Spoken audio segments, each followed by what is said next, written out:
أزمات جديدة في حياة الفنانة علا غانم بعد إصابتها بارتجاج في المخ، مع أول ظهور لها على أحد البرامج التلفزيونية بعد خروجها من المستشفى.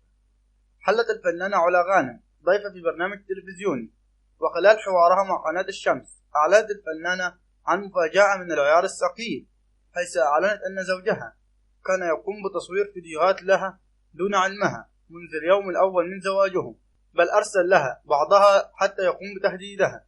وأعلنت الفنانة علا غانم بأنها سوف تقاضيه على هذا الاتهامات الخاصة بالشرف، وأن زوجها قام بتهديدها، وأنه حاول أن يشوه صورتها أمام أولادها والجمهور، وأيضا سوف يقوم بتدمير مستقبلها. وفي الأخير، شكرا لكم والسلام عليكم ورحمة الله وبركاته.